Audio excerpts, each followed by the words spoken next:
Hello friends, welcome to my channel मायोनिक academy. Friends, हम लोग पढ़ रहे थे प्राइड एंड प्रेजुडिस और इसमें चैप्टर नंबर 32 आज हम लोग को पढ़ना है। इसके पहले मैंने चैप्टर पढ़ा दिए हैं। तो चलिए हम लोग कहानी की शुरुआत करते हैं। कहानी आपको मालूम होगी क्या चल रहा था। तो हम लोग शुरुआत करते हैं। नेक्स्ट डे, अगले दिन, while Elizabeth was writing a letter, जब एलिजाबेथ एक पत्र लिख रही थी टू जेन के लिए, यानी जेन को भेजने के लिए एक पत्र लिख रही थी Elizabeth. There was a ring at the door, तभी दरवाजे पर घंटी बजती है। सी वॉज सरप्राइज्ड, वो आश्चर्यचकित हो गई। टू सी डार्सी, डार्सी को देख करके। हु अपोलोगाइज्ड, जिसने क्षमा मांगी। फॉर द इंट्रूजन, इंट्रूजन का मतलब बाधा डालने के लिए, अड़ंगा डालने के लिए, क्योंकि वो लाइटर कह रहे हैं, एक लेटर लिख रही थी, पत्र लिख रही थी। और चूंकि पत्र लिख रही थी उसी टाइम उसने दरवाज़ा खटखटाया डार्सी ने, और एलिजाबेथ ने दरवाज़ा खोला। तो डार्सी ने सबसे पहले ही क्षमा मांग ली कि क्षमा कीजिए, मैंने व्यवधान डाला, बाधा डाला, अड़ंगा डाला, जो भी उसमें उसने कहा होगा। उसने सॉरी बोला एक प्रकार से। दे सैट डाउन, वे बैठ गए। And there was a complete silence, और एकदम चुपचाप था वहाँ पर। चुपचाप मतलब साइलेंस था, शांति था। फॉर सम टाइम, कुछ समय तक दोनों शांत बैठे रहे। एलिजाबेथ और डार्सी दोनों शांत बैठे रहे। Then Elizabeth herself broke the ice, फिर एलिजाबेथ ने आइस को तोड़ दिया, बर्फ़ को तोड़ दिया। बर्फ़ कहने का मतलब ये है शांति को तोड़ दिया, शांति को भंग कर दिया। एंड आस्क्ड, और पूछा। जैसे होता नहीं, दो लोग बैठे हैं शांत, तो कोई ना कोई तो स्टार्ट करेगा ही। तो वही चीज़ यहाँ पे उसी को बोला गया है, ब्रोक द आइस, मतलब बातचीत शुरू करना। इसका अर्थ होता है बातचीत शुरू करना। तो एलिजाबेथ ने बातचीत शुरू किया। एंड आस्क्ड, और पूछा। Why suddenly they had left Netherland, कि उन्होंने नीदरफील्ड अचानक क्यों छोड़ दिया था। क्योंकि नीदरफील्ड में एलिजाबेथ वगैरह रहती थी। तो एलिजाबेथ ने पूछा कि आपने नीदरफील्ड अचानक क्यों छोड़ दिया था। डार्सी ओनली शेड, डार्सी ने केवल एक जवाब दिया और कहा दैट कि Bingley might give up the house at Netherfield. जो बिंगले था वो नीदरफील्ड वाले अपने घर को जल्दी ही छोड़ना चाहता था, इसलिए हम लोगों ने भी छोड़ दिया।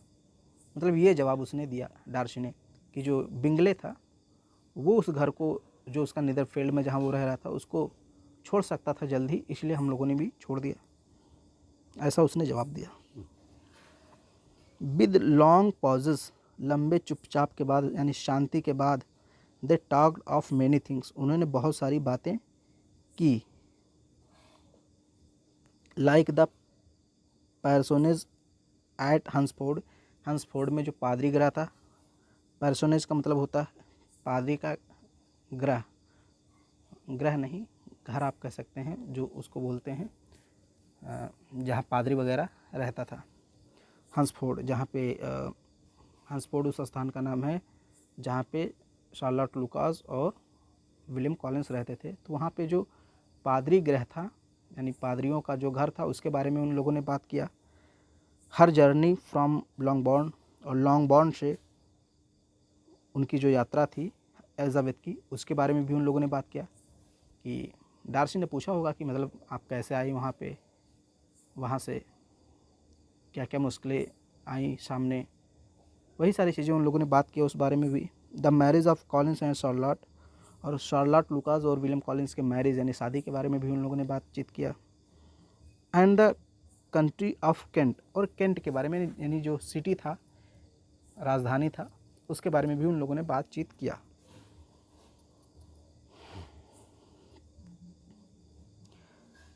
The conversation was cut short, ये जो कन्वर्सेशन चल रहा था दोनों में, एलिजाबेथ और डार्सी में, ये कट मतलब कट गया, टूट गया। शॉर्ट मतलब जल्द ही। बाय द एंट्रेंस, प्रवेश से, of Charlotte and Maria, Charlotte और मारिया के, यानी शार्लट और मारिया जो एलिजाबेथ की बहन थी, वे दोनों आ जाते हैं और ये बातचीत बंद हो जाती है, एक प्रकार से हस्तक्षेप हो जाता है, एक प्रकार से आप कह सकते हैं।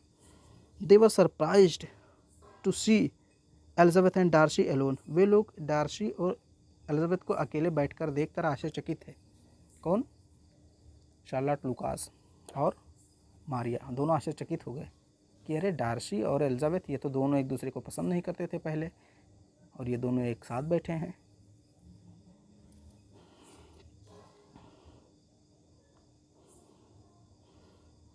When he had gone away, जब वो चला गया यानी डार्सी जब चला गया, शार्लोट शेड तो शार्लोट ने कहा दैट कि he must be in love with Elizabeth, कि वो एलिजाबेथ से प्यार कर सकता है। मतलब जब डार्सी चला गया मिल करके तो शार्लोट लुकास ने एलिजाबेथ से कहा कि लगता है डार्सी आपके प्यार में पड़ा हुआ है। बट एलिजाबेथ टोल्ड हर, लेकिन एलिजाबेथ ने उसे बताया ऑफ हिज साइलेंस, उसकी चुप्पी के बारे में। She thought it did not seem likely, उसने कहा कि उसे ऐसा नहीं लगता है, यानी एलिजाबेथ ने कहा मुझे तो ऐसा नहीं लगता कि वो मुझसे प्यार वगैरह करता है। आफ्टर, इसके बाद, आफ्टर दैट का मतलब इसके बाद, डार्सी केम देयर, डार्सी वहाँ आता रहता था। वेरी ऑफन, प्रायः, वेरी ऑफन का मतलब प्रायः यानी कि दूसरे तीसरे दिन चौथे दिन आता रहता था। But it was difficult to say why, लेकिन ये कहना कठिन था कि क्यों। मतलब डार्सी वहाँ आता रहता था दूसरे तीसरे दिन, लेकिन ये कहना कठिन था कि वो क्यों आता था। He could not come for company, वो साथ के लिए नहीं आता था। बिकॉज, क्योंकि ऑफन ही वुड सिट दियर, प्रायः वो वहाँ बैठता था फॉर 10 मिनट्स, 10 मिनट के लिए, विदाउट स्पीकिंग, बिना बोले हुए। मतलब वो साथी खोजने के लिए नहीं आता था कि कोई उस अकेलापन दूर करने के लिए या साथ खोजने के लिए, ऐसा नहीं आता था, क्योंकि वो आता था तो 10 ही मिनट बैठता था और बोलता भी नहीं था कुछ। ही लुक्ड एट एलिजाबेथ, वो एलिजाबेथ की तरफ देखता था, at a great deal, but nobody could find out when he looked with passion और एडमायरेशन। अब इस लाइन को समझिए। He looked at Elizabeth a great deal, मतलब ग्रेट डील का मतलब बड़ी मात्रा, यानी कि वो एलिजाबेथ को बड़ी मात्रा में देखता था, यानी कि ज़्यादा देखता था। जब वो आता था तो एलिजाबेथ को देखता ही रहता था। But nobody could find, लेकिन नो बॉडी, कोई नहीं, कुड फाइंड आउट, ये जान सकता है, व्हेन, कि कब, ही लुक्ड विद पैसन, कि कब वो पैसन के साथ देखता है यानी प्यार के साथ, और एडमायरेशन की प्रशंसा के साथ। कहने का मतलब ये है कि वो एलिजाबेथ को आता था तो देखता था, लेकिन कोई ये नहीं कह सकता, ये नहीं जान सकता कि वो प्यार से देखता था कि प्रशंसा के लिए देखता था। तो आई होप ये चैप्टर आपको समझ में आया होगा, उम्मीद करता हूँ। छोटा सा चैप्टर था, इसके बाद का चैप्टर हम लोग पढ़ेंगे अगले वीडियो में। वीडियो पसंद आए तो उसको लाइक कर दीजिए, शेयर कर दीजिए, और चैनल पर पहली बार आए हैं तो चैनल को सब्सक्राइब जरूर कीजिए।